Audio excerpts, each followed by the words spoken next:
Nesse bloco eu converso com o deputado Paulo Ramos. Deputado, na semana passada eu conversei com o senhor sobre a questão, e ficou no final do programa, a questão da reforma administrativa, né? E qual é o mal que isso causa, essa reforma administrativa, por servidor público, a segurança, para todas as áreas, né? Explica isso em detalhes, o senhor que acompanha atenciosamente, até por força de ofício como deputado federal atuante. Primeiro, existe uma discussão sobre a vigência. Então existe o compromisso de que nada que for modificado poderá cortar direitos dos servidores atuais. Adquiridos. Então, como se direitos adquiridos fossem. Não é direito adquirido, olha aí.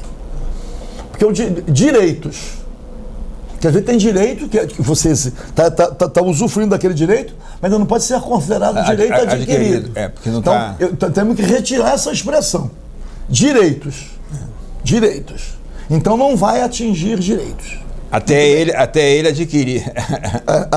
Quer dizer, as normas em vigor para o servidor público, que consagram direitos, quando modificadas, se essa reforma passar, as mudanças não alcançarão os servidores atuais. Muito bem. Isso é um discurso. Dá para acreditar? Não. Porque alguns dispositivos, em relação à carreira, à verificação do desempenho, tem coisas que afetam. Mas o que propõe a reforma? Primeiro, acabar com o concurso público. O concurso público é um instrumento democrático de acesso à administração pública. A igualdade, é o concurso. E qualquer um poderá ingressar. É o concurso é que iguala. Independente das desigualdades sociais, mas o concurso é que iguala. Muito bem. E qual é a proposta do governo? Quer acabar com o concurso. E vai entrar como no serviço público? Nós não temos a terceirização? Tem. Vamos pegar o Rio de Janeiro. O Rio de Janeiro, pegar uma área da saúde. Crítica. Vários hospitais no Rio de Janeiro. A maioria. As OS. Já a própria legislação hoje já possibilita. Mas por interpretação, terceirizar tudo. Mas eles querem colocar na Constituição. Colocar na Constituição significa a dificuldade de modificar depois. Querem constitucionalizar determinadas questões. Muito bem. Plano de carreira, eles falam em meritocracia. Quem é que vai julgar? Porque a Constituição que está em vigor diz concurso público. Vai ser estatutário. Ser estatutário significa ter direitos e deveres, mas ao mesmo tempo a estabilidade.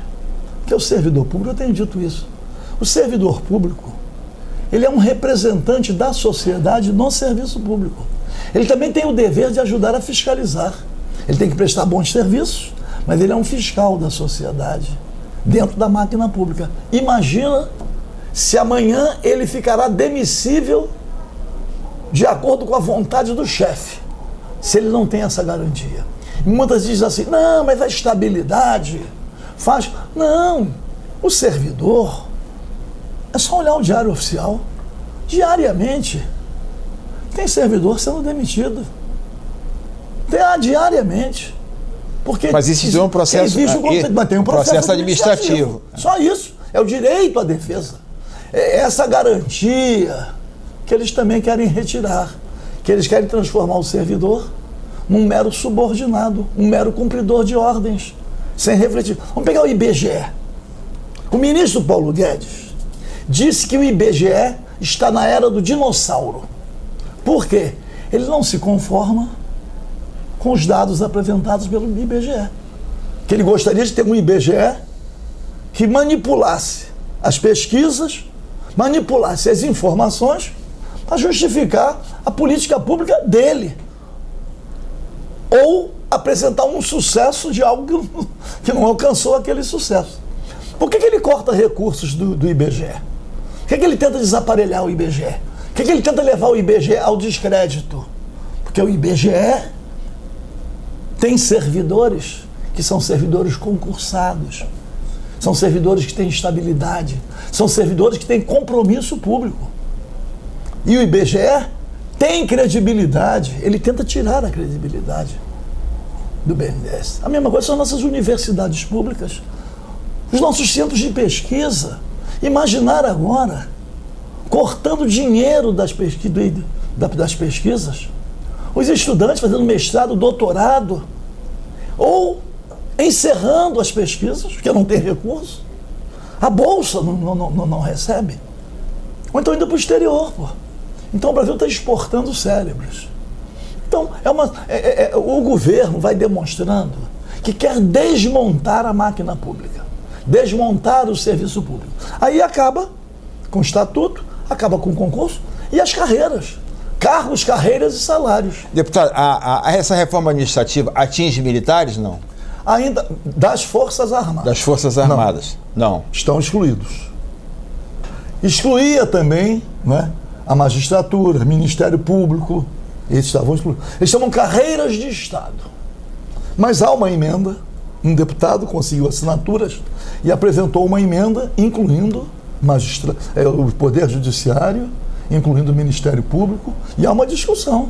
E se o ministro Luiz Fux já se insurgiu, dizendo que tinha vício de iniciativa. Uma emenda constitucional, vício de iniciativa. De qualquer maneira, há agora a perspectiva... A emenda constitucional assim, não tem... É competência Aí vem aquele argumento assim, ou é para todo mundo, ou não é para ninguém. Por quê? Porque a reforma vai... Eles querem votar, eles chamam de voucher. A família recebe um ticket, como se fosse uma bolsa de estudo. Antigamente tinha as bolsas. Né? Então agora a bolsa não vai ser dada à instituição, ao colégio particular. Vai ser o jeito vai receber um ticket, um voucher, eles chamam de voucher, para escolher aonde quer botar seu filho na escola. Isso já aconteceu no Brasil, pô. Isso já acontece. Isso já acontece com o ProUni, com o FIES. O governo paga. No caso do ProUni já é uma bolsa que o aluno não vai pagar. Mas o FIES é um empréstimo ao aluno. Mas o governo paga a universidade direto. E paga à vista. Se tem evasão, o que acontecer, a universidade particular não paga preço nenhum. Eles querem agora possibilitar isso para toda a educação. Só esclarecer, né? O governo paga à vista, não é? E algumas faculdades depois das universidades quebram, como aconteceu na Gama Filho, esses setores todos quebram. Eu aqui, Gama Filho e Universidade. Estava aqui como deputado estadual, participando de uma luta feroz para preservar o direito dos alunos. Dos alunos. A migração, quem absorveu em larga escala foi a Estácio e a Veiga de Almeida, absorvendo os alunos, com currículos diferentes, cada universidade, cada faculdade com um currículo. Aí a adaptação, vem crédito, olha, uma confusão. Mas pelo menos aqui no Rio de Janeiro, fizemos aqui na Assembleia Legislativa uma comissão parlamentar de inquérito e conseguimos, eu mandar um abraço, quero mandar para o ex-deputado Robson Leite, que juntos com outros deputados, nós estivemos mais na vanguarda, na luta para preservar os direitos dos alunos da Gama Filho e da universidade, para que eles pudessem ter um caminho para a conclusão. Os alunos do último ano que estavam para se formar. Olha, para se formar. Foi uma luta muito grande. E tem que denunciar o Ministério da Educação à época, que agiu com uma certa cumplicidade com aqueles que estavam quebrando. É um descaso muito grande. A falta de fiscalização. Então, quer dizer assim, mas é a oposição aqui. Não, na época o governo não era o Bolsonaro. Era o governo da Dilma. Nós estávamos ali lutando, denunciando o governo, mas para preservar o direito dos alunos. Então agora eles querem, como é que se diz? Criar bolsa. Desde o primeiro ano primário, como a gente dizia antigamente, primeiro ano do ensino fundamental até, e chamam de vai dar um ticket. E tem um artigo 37A, Rapaz, é um absurdo. Que ele já prevê ali a entrega de todas as instalações, tudo que existe. Então, quer dizer, a OAS, quando pegou o Hospital Pedro II, ou Rocha Faria, ou Alberto Schweitzer, as OAS pegaram com toda... Eles não fazem investimento de um tostão. De nada, não tem essa... Eles recebem, que é o que eles querem. Essas OAS... Outro dia eu vi aqui no município do Rio de Janeiro, com a chegada do Eduardo Paes agora, aquela Viva Rio, contrato de 2 bilhões de reais. E por que a Viva Rio? 2 bilhões, deputado. A Viva Rio começou cuidando exclusivamente de questões ligadas à segurança pública. A segurança pública. Tudo era o Viva Rio. Viva Rio tinha os melhores profissionais, os melhores técnicos, os melhores cientistas. Nada. De repente, Viva Rio se tornou uma holding que está dentro da administração pública geral. E nós nunca mais quase ouvimos falar na Viva Rio. Onde está o Viva Rio? A não ser subterraneamente participando da administração pública com as terceirizações. A terceirização da gestão. Estão entregando, não é só o Viva Rio. Ou seja, a estrutura não são deles. Não é a estrutura deles. Eles não têm nada. Eles entram com a gestão. Eles vêm com os diretores e eles que contratam os funcionários, que contratam com garantias, sem garantias, com carteira, sem carteira, pagam ou não pagam, mas estão recebendo regiamente do poder público. Pô. A Viva Rio é o quê? Uma ONG ou é essa? É tudo. Eu, na verdade, nem sei mais. É um polvo. É um polvo.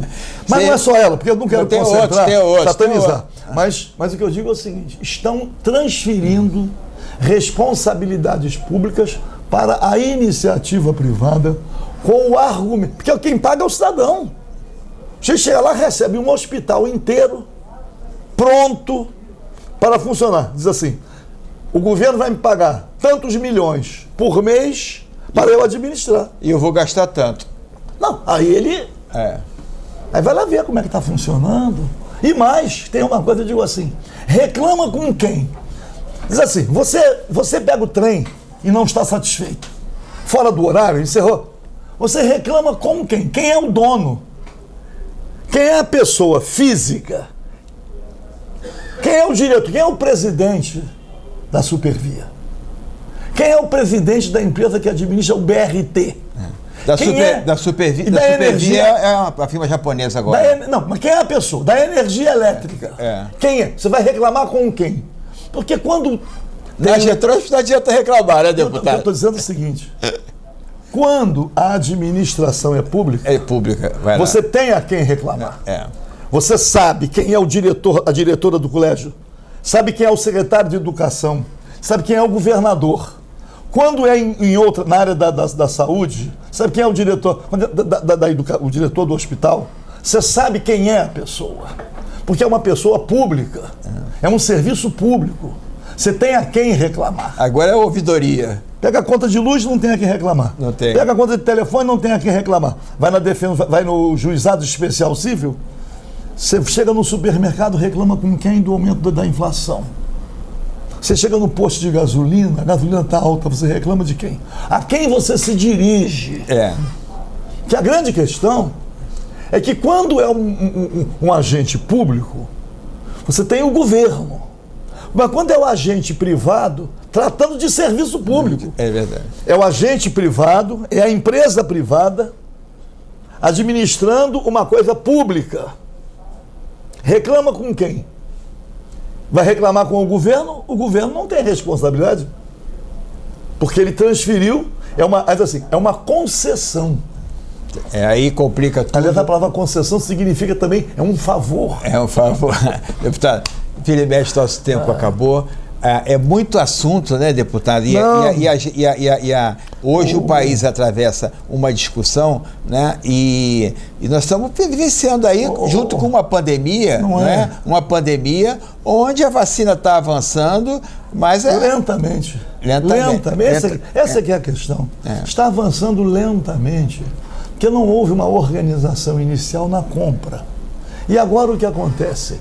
Além das implicações na logística.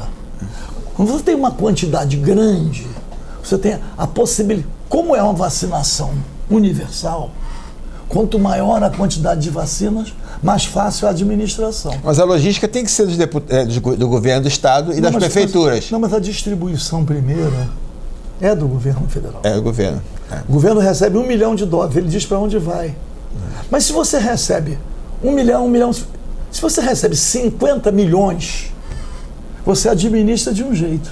Se você recebe 5 milhões, fica muito picadinho. A mesma atividade sendo reproduzida várias vezes, que a quantidade a ser distribuída é pequena. Mas agora estamos na fase agora de 20 e poucos anos, né? De qualquer maneira, nós estamos nessa encalacrada. De dependência. Mas, ao mesmo tempo, as consequências sociais. Quando o IBGE aponta o aumento da fome, quando o IBGE fala do desemprego, quando o IBGE relata os informais que estão... O ministro Paulo Guedes não gosta, porque é o IBGE. A mesma coisa, o Instituto Nacional de Pesquisas Espaciais, quando fala no desmatamento da Amazônia, nos incêndios, não agrada o governo. O governo não está falando que ele quer a verdade eleitoral? Que ele não quer a verdade social? Deputado, nós estamos gravando aqui, para quem não sabe, aqui no gabinete do deputado Paulo Ramos, e a segunda-feira tem uma live, né? Hoje, está chegando a hora. Está chegando a hora, eu quero cumprimentar a todos, agradecer e dizer, olha, era preciso que houvesse, é preciso que haja serenidade. Primeiro, para compreender e aceitar a realidade. Não se conformar com ela. O diagnóstico existe. O diagnóstico existe. Ora, quais são as políticas públicas? Qual é o modelo econômico melhor para fazer? Estão vendo aí a Olimpíada que terminaram as Olimpíadas, os nossos medalhistas, cá para nós. Qual é o prestígio que tem o esporte no Brasil? O esporte olímpico. Qual é o prestígio? Tem que chegar lá e dizer assim, não, foi o Neymar que ajudou a me financiar, porque eu não tive ajuda.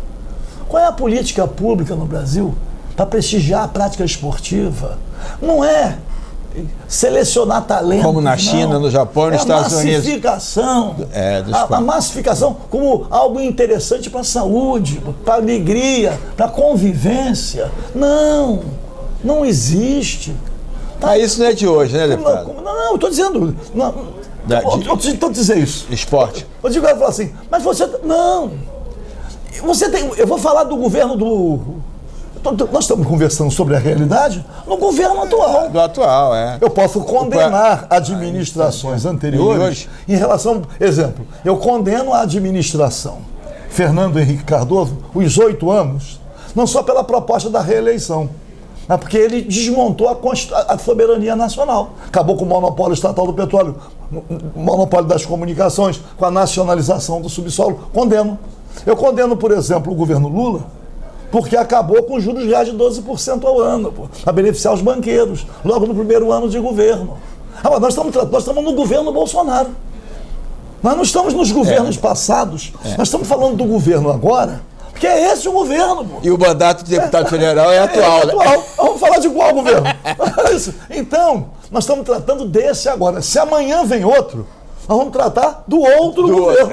Então, eu vejo bolsonaristas, até diletíssimos amigos, que eu quero dizer isso.